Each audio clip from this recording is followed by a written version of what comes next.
네, 오늘 돈이 보이는 투자의 시간 한국투자증권의 박재영 차장과 함께 매크로 이야기 나눠보겠습니다. 어서 오세요. 안녕하십니까? 네, 반갑습니다. 매크로 이야기 아닌데요. 아니에요? 저도 반도체 업종 얘기하는데 앞에 또 우리 매크로 이야기를 안 할 수가 없잖아요. 네.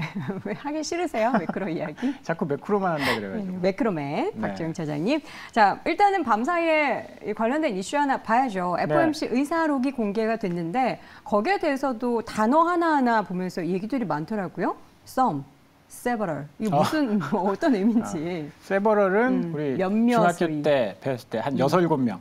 아, 그래요? 그게 정해져 있어요? 6, 7명이잖아요. 6, 7명. 예. some은 몇 명이에요? some은 보통 둘이 타지 않나요? 그럼 둘이에요? 두세 명 정도가. 3명이서 썸을 타세요? 아, 예. 네. 더 적다, 썸은. 그렇죠. 세버럴 더 많다. 몇몇. 그래서 한 대부분의 연준 인사들은 이제 금리 동결한다라는 쪽에 의견을 모았는데 네. 몇몇 인사들은 아직까지도 물가가 너무 높다. 2%에 가는 데는 굉장히 험난한 경로가 될 수 있다. 그렇게 되면 2%로 돌리기 위해서 추가 정책 강화 이것도 할 수 있다라는 발언이 나왔습니다. 네. 그러면서 사실 지금 금리 선물 시장에서 6월 달에 인상 가능성은 사실 거의 없었거든요. 최근 들어서 급등을 하기 시작을 했습니다. 첫 번째 이유는 부채 한도. 네. 이거 부채 한도 협상이 잘 진행이 되면 이거 경기도 좋고 부채 한도 협상도 잘 됐으니까 금리 한 번 더 올릴 수도 있는 거 아니야? 이러면서 가능성이 좀 높아졌고 어제 의사록 나온 다음에는 부채 한도 협상이 결렬됐음에도 불구하고 금리 인상 가능성이 30% 중후반대까지 올라갔습니다. 그래서 시장에서는 경기도 좋고 뭐 그러니까 금리를 한 번 더 올릴 수도 있을 것 같아. 게다가 이제 엊그저께 투표권은 없지만 블러드 총재, 그렇죠. 그 연준에서 인싸 아니겠습니까? 2번 더 올려야 된다고. 네, 2번 더 올려야 된다. 이런 이야기를 하고 있으니까 벌써 이제 몇 번 안 남았는데 2번 정도 올린다? 그러면 6월에도 올리는 거 아니야? 뭐 이런 이제 기대감이라고 해야 될까요? 우려감이죠, 예측들. 오히려? 우려감? 왜 올리려고 하나 네. 걱정하는 거 아닌가요? 네. 그런 것들이 막 나오면서 금리 인상 가능성이 높아졌고 실제로 채권 시장의 금리도 많이 올라가고 있습니다. 최근에 미국채 10년물도 그렇고요. 일단 1개월물이 급등하고 있는 거는 뭐 당연히 부채 한도 협상 때문이겠죠. 그런데 부채 한도 협상이 잘 된다라고 했을 때 정부는 채권 발행해서 돈 쓸 거 아닙니까? 채권 발행하면 채권이 공급이 많이 된다라는 이야기겠죠. 그러면 당연히 이제 채권 가격은 떨어져야 되니까 금리도 올라가고. 네.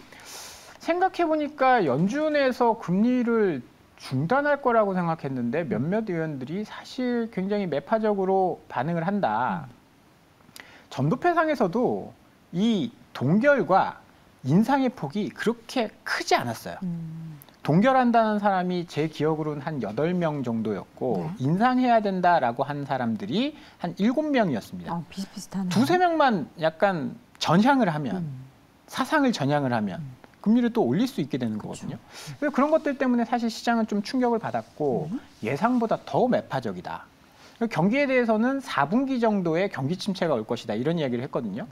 4분기 정도의 경기 침체가 온다라고 하면 오기 전에 선제적으로 내릴 수도 있겠지만 과거에 그런 경험이 한번 있었지 않습니까? 예방적, 보험적 금리 인하라고. 그런데 지금은 물가가 높아서 그럴 만한 가능성은 높지 않고 4분기 이후가 금리 인하 가능성이 높아지는 내년이나 돼야 금리를 내려줄 수 있을 것이다. 이런 컨센이 계속 형성이 되고 있어서 시장에는 사실 좀 이건 부정적인 거죠.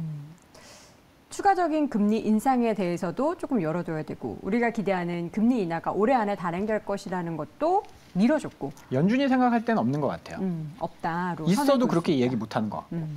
그럼에도 불구하고 시장은 그 애프터마켓에서 발표한 엔비디아 실적에 더 주목을 하고 있습니다. 일단 국내 증시 같은 경우는 사실 반도체 외에 다른 섹터들이 좀 힘을 못 내고는 있지만 엔비디아가 이번에 서프라이즈한 실적을 발표하고 또 예측도 굉장히 좋게 나타난 부분이 굉장한 반향을 일으킬 것 같은데 실적 어떻게 좀 보셨나요? 실적이 생각한 것보다 굉장히 좋았어요. 전기 대비해서 이익이 19% 늘어났으니까 사실 삼성전자 실적을 봤을 때는 그럴 거라고 상상도 못했거든요. 삼성전자 실적이 계속 안 좋아졌고 그렇죠. 전년 대비 막 90% 넘게 이익이 줄어들었는데 엔비디아는 사실 말뿐인 줄 알았습니다. AI가 말뿐인 줄 알았어요. 챗GPT가 나왔지만 이게 실질적으로 이익으로 연결돼? 여기에 대해서 확신을 갖고 있는 사람은 없었거든요. 지금 당장 연결돼. 이거에 대한 확신을 갖고 있는 사람은 없었어요. 마이크로소프트도 사실 돈은 많이 투자했지만 챗GPT 이거 월간 뭐 $100 받아가지고 이거 언제 투자금을 회수하냐고 뭐 그런 생각이 사실 좀 있었거든요. 네. 물론 커지면 뭐 갑자기 확산이 되면 뭐 내년, 내후년 될 수도 있겠지만 이렇게 당장 이익이 확 늘어날 거라고는 상상을 못했었던 거죠. 네. 그러다 보니까 시간에서 그 전에 그러니까 주가가 많이 떨어져 있을 때 어닝 서프라이즈가 나와서 시간에 20% 오르는 거는 있을 수 있는 일입니다. 근데 엔비디아는 지금 올해만 100% 올랐거든요. 주가가 바닥에서. 100% 넘게 올랐죠. 100% 오른 주가가 시간으로 27%가 올랐어요. 대단합니다. 이거는 굉장한 서프라이즈라고 시장에서는 판단을 하고 있는 것 같고요. 세부 내용을 살펴보면 데이터 센터의 영향이 굉장히 컸습니다. 데이터 센터의 매출이 이익이 전년 대비해서 14%, 전기 대비해서도 18% 그쵸. 증가를 했거든요. 구글과의 클라우드 파트너십. 구글이 굉장히 급한가 봐요. 뭔가 바드가 밀리니까 쫓아오고 있는 것 같은 느낌. 바드가 밀리니까 굉장히 급한가 봐요. 그래서 생각보다 빠르게 투자를 진행할 가능성이 있다.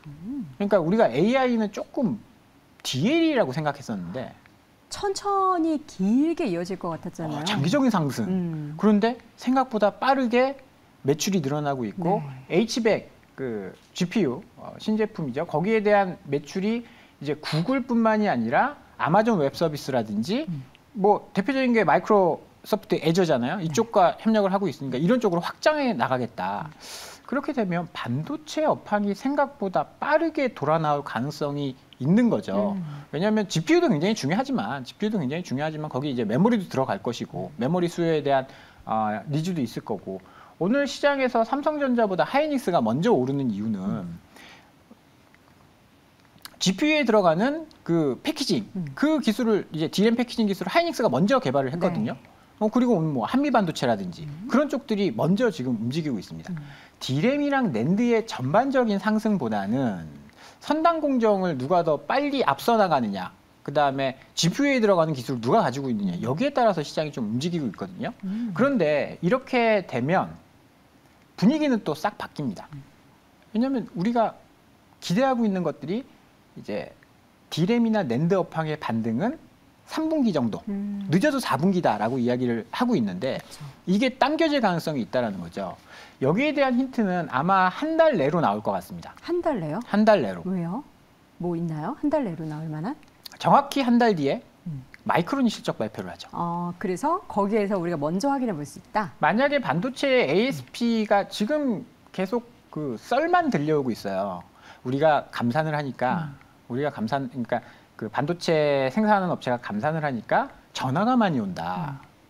이거 얼마야? 이렇게 물어보는 전화가 아니 공급 계약이 체결되는 게 아니라 전화만 많이 온다. 가격 이거 물어보는? 네, 가격 물어보는 간을 보고 있다는 거죠. 근데 이게 실제로 매출로 연결되느냐, 가격 인상으로 연결되느냐, 아니면 ASP의 하락을 막아주는 역할을 하느냐, 이거를 확인해 볼 수 있는 게 마이크론의 실적이 되지 않을까. 그리고 그 다음 주 삼성전자의 잠정 실적이 발표되지 않습니까? 감산을 마이크론이 먼저 시작해서 얼마나 영향을 또 받았었고 삼성전자가 거기에 또 힘을 실어줘서 삼성전자의 2분기 실적이 얼마나 덜 나빠졌는지 이걸 확인하고 나면 아마 주가는 여기보다 조금 더 높은 수준에 와 있을 가능성이 있고요. 외국인들이 삼성전자를 무지하게 사들이고 있습니다. 그러니까 계속 살까요? 저는 살 가능성이 높다라고 봅니다. 삼성전자, 그러니까 외국인들이 우리나라 주식을 사는 지금 올해 10조를 샀는데 삼성전자 우선주, 하이닉스를 9조를 샀습니다. 그냥 반도체 업종을 반도체만 산 거예요. 작년 10월부터 사기 시작했습니다. 계속 삼성전자만 샀어요. 환율이 오르던, 환율이 떨어지던, 수출이 증가한 적은 없지만 수출이 많이 안 좋던, 적게 안 좋던 외국인 샀어요. 사실 외국인의 수급을 따져볼 때는 우리나라가 수출을 잘할 때 외국인이 한국 주식을 산다. 혹은 원화가 강세로 갈 때 한국 주식을 산다. 이런 논리들이 많았거든요. 근데 그런 논리들 싹 다 무시하고 우리나라 주식을 샀습니다. 삼성전자만. 네. 그리고 소소하게 현대차, 기아, 네이버, LG전자 이런 거 샀는데 이들의 공통점은 어닝 서프라이즈, 실적이 좋았다는 거. 그러면 요거 제외하고는 그냥 외국인 삼성전자를 산 건데 환율이나 경기와 무관하게. 네. 이유는 엔비디아의 실적을 그 전부터 예상을 했겠죠. 그러면 이게 좋아지면 삼성전자도 좋아질 것이다. 그래서 외국인의 수급은 좀 지속될 것이다라고 보고 당분간은 대형주, 반도체에 좀 집중을 하시는 게 저는 좀 필요한 전략이다라고 말씀을 좀 드리겠습니다. 드디어 이제 앞으로 가격의 강세가 다시 돌아오는 건가 하는 기대감을 갖게 만드는 분위기 연출되고 있습니다. 관련한 우리 반도체주들 계속해서 힘내기를 바라보도록 하겠고요. 오늘 이 시간 한국투자증권 박재영 차장 함께했습니다. 차장님 고맙습니다. 감사합니다.